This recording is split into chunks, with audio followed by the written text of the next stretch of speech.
Hi everybody! I know it's been a while since I've done a properly paranormal video. However, I had a topic that it irked me and I needed to talk about it. I did blog about it on TAS's WordPress blog. However, I figured we'd have a little discussion about this in a video.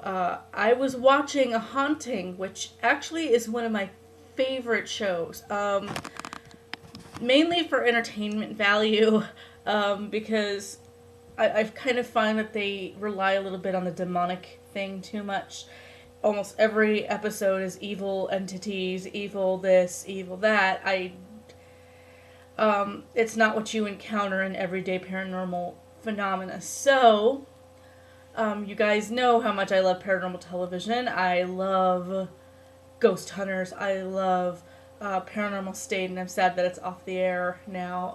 I love A Haunting. I loved The Ghost Inside My Child, which was a really, really great. I hope they do some more episodes at some point. And I know that I've written on the blog a lot about its merits and its downfalls before, about how much they rely on like the sensational paranormal aspect of things. But I watched some of the sixth season of A Haunting, and the first episode, not just the first episode, there are a few episodes where there was one thing in particular that upset me. But storylines with Ouija boards and black magic and all of this thing, and it drives me crazy that they're making out pentagrams to be particularly evil, as well as other things. Let me just get into this real quick. Everyone's beliefs are different. Mine, yours, and I'm fine with that. There is nothing wrong with different belief systems, but every mention of the occult in media, it immediately raises hackles when people just start getting the holy water and their crosses out. The first episode of the sixth season is called Marked by Evil, and it's talked about a woman who is married and starts getting terrorized by someone who's obsessed with her. He starts doing romantic, stalkerish things. He shows up at her house with flowers. He knows that she is married, and she is not interested in his advances, but he is very forceful. She's at a party of his and discovers that he's got a bookshelf of occult books, including the Necronomicon, which I'm probably pronouncing wrong, and I have never touched that book because I don't... Okay, every book has good things and bad things about it, but a book like that, you're going to have to take some experience with the subject matter to get into it without being overwhelmed by it. However, they also showed a Raymond Buckland book, and those of you who are aware of who Raymond Buckland is, you're probably like, what? Because they were describing it as occult, dark magic, and this is exactly how they're portraying a Raymond Buckland book. Raymond Buckland is a witchcraft author. He has written many titles, and apparently many wonderful titles. Unfortunately, I have not read much Raymond Buckland yet. I'm going to. I will borrow some from a friend whom I know has them.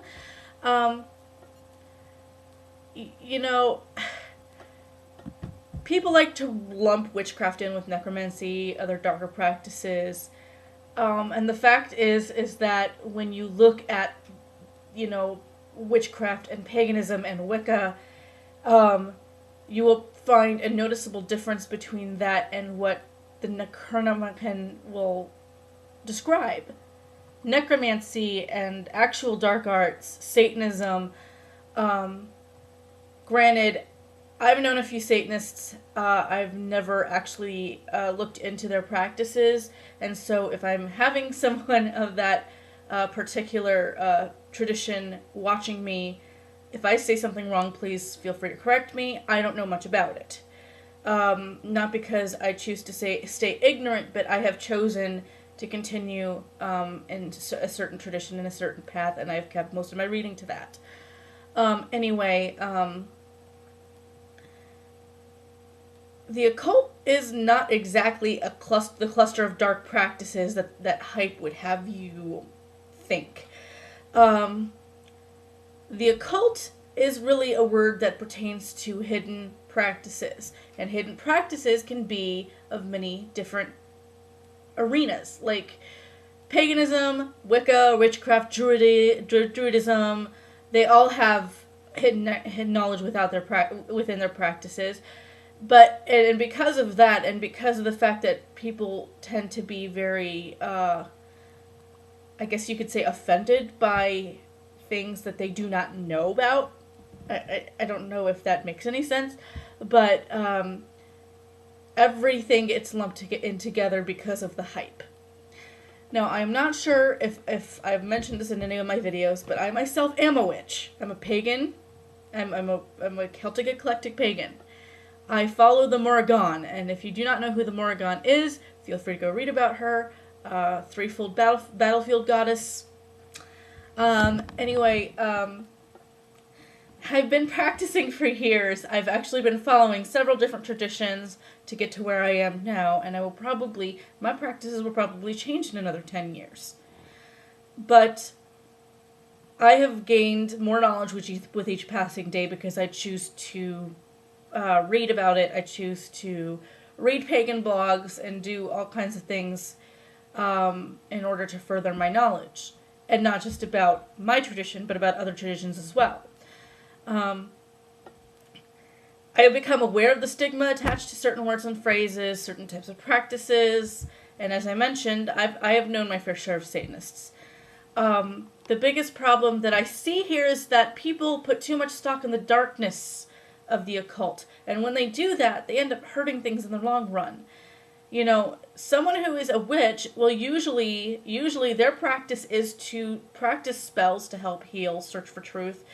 They know, however, that they cannot commit spiritual attacks because of the rule of 3. Ever mind the rule of 3, which you send out goes back to the basically pertaining to karma.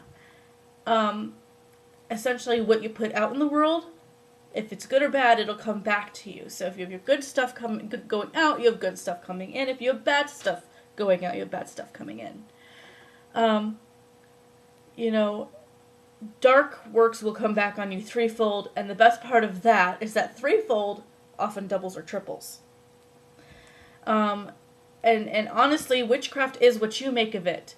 So while the person in the episode that I mentioned was doing something that is considered bad karma, which is trying to bend someone's will to your own, and yes, love spells are unfortunately a part of that because you can't make someone love you without consequences. Okay? And it's all just an illusion. It is a glamour. That's really all a love spell is. If you hear someone talking about doing an attraction spell, however, it just means that they're sending energy out to attract someone to love, which is very, very different because really all it means is that they're looking for love, not forcing love upon someone else. But it is up to the practitioner to make a good balance of it. Because what magic really is energy directed. It's not a hat trick. And really what it is, it's a precursor to action. It's something that you do to build up your confidence, you know, and it changes your outlook on things so that you are able, it's internal change. It's so that you are able to see the good in every situation so that you're able to rise above the bad situations to get to where you want to go. It's a confidence builder, and it really does change lives. And as with everything, it's not for everybody because it is necessary to work at it and to balance it properly. And it takes, a great understanding of the need for the balance between darkness and light. You see darkness in the light, you see light in the darkness. And I do have a couple of other blogs you can find links to. I will post them below for my online book of shadows, as well as the multi-authored e-zine that I'm currently attempting to put together. There's several posts on there so far, but anyway. So, for all of you paranormal enthusiasts watching this, it might be a good idea to start researching just different aspects of the occult. That way, you can distinguish yourself between, witchcraft and Wicca and all of these other things and things that are all technically considered dark practice. It would be disastrous as a paranormal investigator if you were to accuse someone of Satanism or something else when it's really not what you think. It's also much easier to distinguish the truth from the media's hype when you're watching things like a haunting, if you have some of that basic knowledge.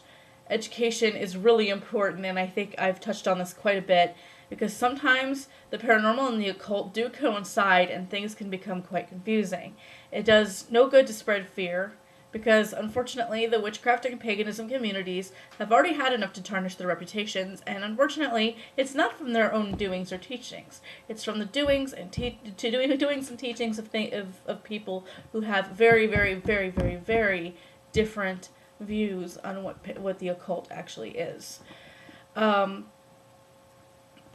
branching off on that, it really bugs me to see that people are using witchcraft for selfish gains over their actual needs. You do not need to make someone love you. You do not need to gain a lot of money by means of magic. Those are selfish gains. Most witches do use their craft to take care of themselves in order to better their outward magic, so that they are balanced as they send healing out into the world. Normally, these sorts of statements I happily make on my online book of shadows, Witchery and Bitchery, which is a diary chronicling spells, poetry, ritual, song, lore, and my own experiences, and also some rants. Rants in my pants, as I encounter the need to unburden myself when it comes to things I face as a witch and a pagan. This does include some of the very ignorant things people think about witchcraft and what they have said, written, or claimed to know. If you know so much, you know that different people practice very, very differently, and you would not make such horrible statements. If you are driven by religion to decry paganism, sometimes that crosses over into paranormal investigation by investigation teams who really base their ideas around religion. And while it's really totally fine to use faith to help you investigate, it does perpetuate some very false things when religion-based paranormal investigation meshes with the media. I'm not trying to bash religion. I have religion. I just see, this is kind of why I'm glad that the team that I'm with is not a something that absolutely bases, like you see some teams gathering for prayer right before they do paranormal investigation. We do not do that. Now, one of my favorite singers, S.J. Tucker, and I will link to her as well. She has a song called Go Away God Boy. And granted, it's, not the entire message is exactly what I would say. But what happens when too much religion invades your life, the quote is, "You're stuck inside your dogma and your karma is getting messy." In other words, yes, it's fine to have faith to help guide you in your life, but if you let yourself pontificate to others, it's really a way of trying to bend your will, the will of others, to your own, which really gums up your karma and your attitude towards the world. And again, I don't mean to be at all disrespectful toward religion or any faith, but it's sadly the truth, and it's not something people realize day to day. It can sometimes pollute how we see everything else, and if we let it, it gets in the way of some other kinds of knowledge that can open up our lives to amazing love, hope, and truth, which does include the paranormal. But I'm also talking about the people that you meet who are of different creeds. So keep your mind open, and if you have any questions regarding this, comment or send me a message, and I might address them in another video sometime in the future. Thanks for watching, friends!